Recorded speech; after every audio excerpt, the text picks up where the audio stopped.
이제 왕의 노여움을 사서 사형을 당하게 되었습니다. 그래도 왕은 그동안 자기를 정말 즐겁게 해준 공적을 인정하여 이렇게 말을 했습니다. 당장 처형해야 하나 그래도 예정을 생각하여 선택의 기회를 주겠다. 이 모래시계의 모래가 밑으로 다 떨어질 때까지 어떻게 죽고 싶은지를 그 방법을 선택하라고 했습니다. 모래시계의 모래가 흐르는 동안 긴 침묵의 시간이 지났습니다. 모래가 다 떨어진 다음 왕은 이제 광대에게 죽음의 방법을 물어보았습니다. 그러자 광대는 이렇게 말했다고 합니다. 미천한 저에게 기회를 주셔서 감사합니다. 저는 늙어 죽는 방법을 선택했습니다. 라고 했다고 합니다. 광대는 자신이 선택한 죽음의 방법대로 결국 위기를 모면했다는 이야기입니다. 이렇게 광대는 죽어진 그 기회를 정말 지혜롭게 이용을 하였습니다. 지금 우리 모두에게도 인생의 기회가 주어져 있는 상태입니다. 각 사람에게 주어진 삶의 환경을 조금씩 다르겠지만 시간과 재능의 기회는 모두에게 주어져 있는 것입니다. 주어진 그 기회를 잘 이용하여서 성공적인 삶을 살 수도 있고 잘못하여서 인생을 망칠 수도 있는 것입니다. 옛말에 상하사 불급이란 말이 있습니다. 상하사란 것은 윗절 아랫절인 절. 이 말은 해석해 보면 아랫절에 가서 밥을 얻어먹을까 윗절에 가서 얻어먹을까 하고 갈팡질팡하다가 끼니 때를 놓쳐서 아무 곳에서도 밥을 못 얻어먹고 굶는다는 그런 뜻입니다. 이는 사람이 주책 없이 흘렁거리거나 정한 뜻 없이 우물쭈물하다가 이 일도 못하고 저 일도 그르치는 것을 풍자한 말입니다. 우리 예수님을 따르는 신앙의 길에서는 이 망설임이란 것이 인생 실패의 큰 원인이 되는 것입니다. 그래서 누가복음 9장 59절에서 62절 말씀에는 예수님을 따르는 사람들이 세상의 일 때문에 망설이는 모습이 자세하게 기록되어 있습니다. 누가복음 5장 9절에서 62절 말씀을 읽어봅니다. 또 다른 사람에게 나를 따르라 하시니 그가 이르되 나로 먼저 가서 내 아버지를 장사하게 허락하옵소서. 이르시되 죽은 자들로 자기의 죽은 자들을 장사하게 하고 너는 가서 하나님의 나라를 전파하라 하시고 또 다른 사람이 이르되 주여 내가 주를 따르겠나이다마는 나로 먼저 내 가족을 작별하게 허락하소서. 예수님께서 이르시되 손에 쟁기를 잡고 뒤를 돌아보는 자는 하나님 나라에 합당하지 아니하니라 하시니라 했습니다. 이 말씀은 세상의 모든 것은 다 버리라는 것이 아닙니다. 그렇게 하려면 오히려 지구를 떠나야 하는 것입니다. 이는 하나님의 일, 영의 일에 항상 목적을 두라는 그런 말씀입니다. 구약시대도 예외가 아니었습니다. 엘리야 시대의 이스라엘 백성들이 그랬습니다. 그들은 자신들의 유익을 따라서 우상 숭배를 하기도 했고 또 하나님께 예배도 하였습니다. 그러한 백성에게 엘리야 선지자는 단호하게 열왕기상 8장 21절에서 이렇게 말합니다. 엘리야가 모든 백성에게 가까이 나아가 이르되 너희가 어느 때까지 둘 사이에서 머뭇머뭇하느냐. 여호와가 만일 하나님이면 따르고 하나님이면 그를 따르고 바알이 만일 하나님이면 그를 따를지니라 하니 백성이 말 한마디도 대답하지 아니하는지라 하였습니다. 뿐만 아니라 또 소돔과 고모라 성이 멸망당할 때 일입니다. 롯의 가정은 하나님의 은혜로 그래도 구원을 받았습니다. 그러나 롯의 아내는 자신의 모든 것이 있는 소돔성에 대한 미련을 버리지 못하고 뒤돌아보다가 결국은 소금기둥이 되었습니다. 이러한 것이 모두 다 하나님과 세상 사이에서 망설이는 모습들이라 할 수 있는 것입니다. 우리나라 옛 대중가에 가서도 그런 말이 있습니다. 이리 갈까 저리 갈까 차라리 돌아갈까 하는 가사가 있습니다. 이것은 바로 인생의 길을 결정하지 못하여 망설이는 사람의 노래인 것입니다. 이렇게 망설이는 사이에 인생의 좋은 기회는 지나가 버리는 것입니다. 예수님을 구주로 영접한 우리들에게는 엄청난 기회가 주어져 있는 것입니다. 그래서 사도 바울은 본문 13절에서 형제들아 너희가 자유를 위하여 부르심을 입었으나 그러나 그 자유로 육체의 기회를 삼지 말고 오직 사랑으로 서로 종노릇하라고 하셨습니다. 우리는 죄로부터 자유롭게 된 행복한 사람들입니다. 즉 죄 때문에 사탄의 종으로 살던 우리를 예수님께서 자신의 생명으로 죄의 값을 치르시고 자유를 우리에게 주신 것입니다. 그래서 고린도전서 7장 23절에서 너희는 값으로 사신 것이니 너희는 값으로 사신 것이니 사람들의 종이 되지 말라고 하셨습니다. 이렇게 예수님께서 자신의 생명의 값으로 주신 이 자유를 주신 것은 우리에게 기회를 주신 것이라 할 수 있는 것입니다. 이 기회를 잘 사용하게 되면 하나님께 인정받는 인생의 성공자가 될 수 있습니다. 반대로 잘못 사용하면 오히려 책망을 받게 되는 것입니다. 그러면 성공하는 인생이 되려면 어떻게 우리가 해야 하는 것입니까? 첫째, 성공하는 인생이 되려면 기회를 선용해야 합니다. 성경에는 예수님을 만난 많은 사람들의 이야기가 기록되어 있습니다. 이들이 예수님을 만났을 때 모습과 상황은 그야말로 가지각색입니다. 그들이 만난 예수님은 생명이시며 구원자이시며 우리의 모든 삶의 주인이십니다. 즉 인생의 최고 기회가 주어졌다는 것입니다. 그러나 예수님을 만난 사람들이 모두 다 은혜를 받았거나 능력을 경험한 것은 아니었던 것입니다. 어떤 이들은 결혼식의 들러리처럼 예수님 곁을 맴돌면서 다른 사람의 경험하는 능력을 보기만 하였습니다. 또 다른 사람들은 행운을 잡아서 육신의 질병을 고침받았거나 문제를 해결받았습니다. 그리고 진정한 행복을 얻은 사람인데 그들은 예수님을 구주로 영접하여서 영원한 생명까지 얻은 사람들이 있는 것입니다.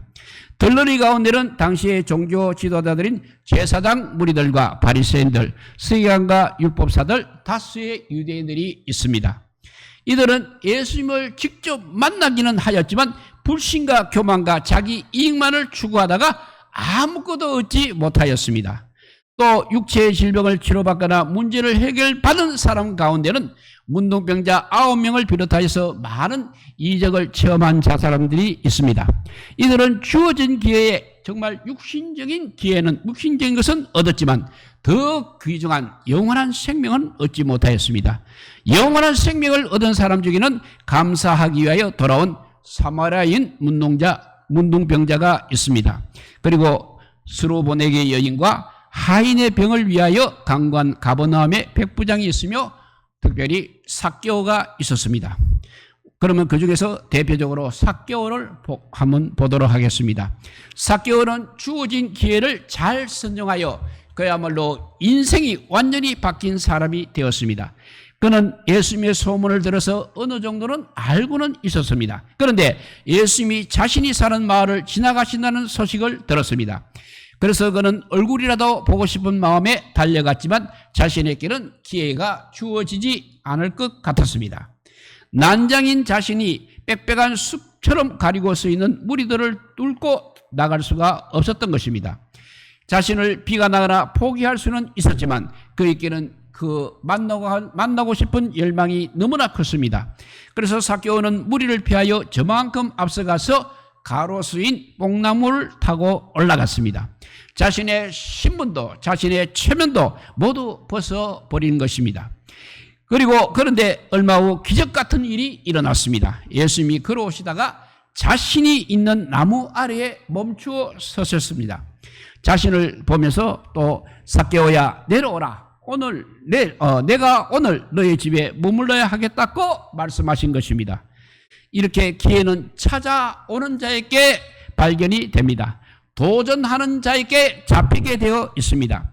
삭개오는 그날 사람들의 상상을 뒤엎고 주님을 영접했습니다. 영원한 생명까지 얻었습니다. 사람들은 삭개오를 세리장이라고 죄인 취급을 하였습니다. 만나는 것이나 함께 있는 것조차 거부했던 것입니다. 그러나 예수님을 향한 열망이 삭개오로 하여금 기회를 잡게 했던 것입니다. 삭개오는 예수님께 누가복음 19장 8절에서 이렇게 약속하셨습니다. 삭개오가 서서 주께 여짜오되 주여 보시옵소서. 내 소유의 절반을 가난한 자에게 주겠사오며 만일 누구의 것을 속여 빼앗은 것이 일이 있으면 내 갑절이나 갚겠나이다 라고 했습니다. 이렇게 삭개오는 자신의 잘못을 즉각 고치고 돌이키겠다는 회개와 재산의 절반을 내놓는 헌신의 약속을 한 것이었습니다. 예수님도 즉시 선언을 하셨습니다. 오늘 구원이 이 집에 이르렀으니 이 사람도 아브라함의 자손임이로다 라고 선언하셨습니다. 죄인으로 취급당하고 사람들의 손가락질을 받던 이 세리장이 하나님의 인정을 받았다는 것입니다. 이것은 삭개오가 자신에게 주어진 기회에 정말 생명을 건 결단을 했기 때문인 것입니다. 그런데 예수님을 식사 자리에까지 초대했으면서도 아무것도 얻지 못하고 오히려 책망만 받은 시몬이라는 사람이 있었습니다. 누가복음 7장 36절에서 50절에 나오는 말씀입니다. 시몬이라는 바리새인이 예수님을 집으로 초대해놓고 식사까지 대접을 하였습니다. 그 자리에 죄인 한 여인이 예수님이 뒤로 가서 눈물로 예수님의 발을 적시어 자신의 머리털로 닦고 발에 입 맞추고 향유를 부었습니다. 이 일을 의아하게 생각한 시몬에게 빚진 자의 비유를 하셨습니다. 빚진 자의 비유를 하셨습니다. 예수님께서는 죄인인 여인은 자신의 많은 죄를 용서받은 만큼 하나님을 많이 사랑한다고 하셨습니다. 그런데 시몬은 자신이 죄가 없다고 생각했기 때문에 하나님을 향한 그의 사랑도 적은 것이라고 말씀하셨습니다. 결국 죄인인 여인은 죄사함을 받을 뿐 아니라 구원까지 받았습니다. 그러나 정작 예수님을 자신의 집에 초대한 시몬은 얻은 것이 아무것도 없었다는 것입니다. 오히려 죄인인 여인보다 더 못한 사람으로 비교가 되고 책망만 들었을 뿐인 것입니다. 이처럼 기회는 우리 자신도 알지 못하는 사리에 머물다가 지나갈 수 있는 것입니다. 그것을 깨닫고 선용한 사람에게는 생명이 됩니다. 인생의 성공의 꿈이 이루게 되는 것입니다. 어떻게 선용해야 하는 것입니까? 오늘 본문에서 하나님께서 주신 자유의 기회를 서로 싸우거나 다투는 일로 허비하지 말고 사랑으로 서로 종노릇하라고 하셨습니다. 서로 종노릇하라는 이 말씀은 바로 서로 섬기고 봉사하라는 말씀인 것입니다. 성탄절 이브에 어떤 부자가 꿈을 꾸었습니다. 그 꿈의 내용은 예수님이 크리스마스 정오에 자기 집에 방문하시겠다는 내용이었습니다. 그는 너무나 기뻐서 성탄절 아침이 되다 큰 잔치상을 차려놓고 예수님을 기다렸습니다. 정말 정오가 되다 초인종이 울렸습니다. 그는 너무나 반가운 나머지 맨발로 뛰어나갔습니다. 꿈에 그리던 예수님이 자기 집에 찾아오셨는데 얼마나 기뻤겠습니까? 그런데 대문을 여자 밖에는 예수님이 아니라 어떤 신사가 서 있었습니다. 그래서 부자가 퉁명스럽게 물어봤습니다. 누구십니까? 하니까 저는 지나가는 사람인데 갑자기 차가 망가져서 갈 수가 없습니다. 잘 아는 카센터를 알고 계시면 연락 좀 부탁드립니다. 하니까 어이가 없는 듯 부자는 나는 아는 카센터가 없습니다라고 신경질적으로 대답을 하고 문을 쾅 닫아 버렸습니다. 또 얼마 후에 다시 초인종이 울렸습니다. 이제는 정말 예수님께서 오셨을 것이라고 기도하며 대문으로 달려갔습니다. 그러다 대문 밖에는 남루한 거지가 서 있었습니다. 부자는 신경질이 나서 구걸한 거지를 밀쳐버리고 문을 꽝 닫아 버렸습니다. 또 얼마 후에 초인종이 울렸습니다. 부자는 혹시나 하는 마음으로 문을 열어보았습니다. 그러나 그곳에는 역시나 남루한 옷을 입은 병든 노인이 서 있었습니다. 노인은 이렇게 얘기를 합니다. 죄송하지만 먹을 것을 좀 주십시오라고 힘없이 예거를 하였습니다. 그러나 부자는 먹을 것은 저기 길 건너 식당에 가면 있습니다. 거기나 가십시오라고 소리치고는 대문이 부서질 만큼 거칠게 문을 닫아 버렸습니다. 그리고는 집에 들어가 상다리가 부러지도록 잘 차려놓은 음식물들을 다 쓰레기통에 부어 버렸습니다. 그리고 예수님은 거짓말장이라고 실망하고 원망을 하였습니다. 그날 밤 예수님이 다시 그 부자의 꿈에 나타나셨습니다. 부자는 거칠게 예수님께 따졌습니다. 예수님, 왜 크리스마스 정오에 오신다고 하시고는 안 오셨습니까? 그때 예수님께서 빙그레 웃으시면서 이렇게 말씀하셨습니다. 내가 3번이나 너희 집에 찾아갔었다. 그러나 너는 그때마다 나를 거절하였다고 말씀하셨습니다. 이처럼 기회는 자신도 알지 못한 사이에 찾아오는 것입니다. 그래서 마태복음 25장 40절을 보면 이렇습니다. 임금이 대답하여 이르시되 내가 진실로 너희에게 이르노니 너희가 여기 내 형제 중 지극히 작은 자 하나에게 한 것이 곧 나에게 한 것이니라고 하셨고 45절에 가서는 이에 임금이 대답하여 이르시되 내가 진실로 너희에게 이르노니 이 지극히 작은 자 하나에게 하지 아니한 것이 곧 나에게 하지 아니한 것이라 하시니라 라고 하셨습니다. 지극히 작은 자, 이들은 보잘것없고 소외되고 스스로를 보호하지 못할 만한 약한 존재들입니다. 이들을 대접하는 일이 곧 주님께 대접하는 것이라고 하셨습니다. 이것이 사랑으로 종노릇하는 것입니다. 이렇게 사랑으로 행하게 되면 성령님의 인도하심을 받는 하나님의 사람으로 인정을 받게 되는 것입니다. 이것이 바로 성공하는 인생인 것입니다.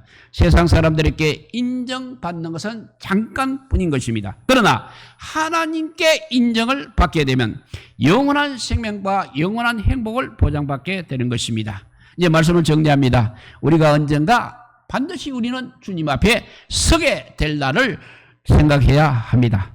그때 하나님께 인정받는 성공한 인생이 되도록 지금 주어진 기회를 망설이지 말고 결단하여 주님께 주신 그 기회를 최선을 다하여 사용하는 우리 모두가 되시기를 예수 그리스도 이름으로 축복합니다. 기도하겠습니다. 사랑의 하나님 감사합니다. 주님은 살아계시고 오늘도 우리를 향해서 바라보고 계시건만 우리는 아버지요 주님을 바라보지 못하고 엉뚱한 것을 바라보고 살아왔습니다. 이제 바로 사는 저희들 되게 하여 주시옵소서. 주님을 바라보는 아버지의 삶을 살게 하여 주시고 주님께서 주시는 기회를 선용할 수 있어서 내 생명을 건 결단을 하여서 마침내 영원한 생명을 얻는 우리 모두가 되게 하여 주시기를 간절히 빌고 원하올 때 우리 구주 예수 그리스도 이름으로 기도드리옵나이다. 아멘. 찬송가 302자입니다. 내 주 하나님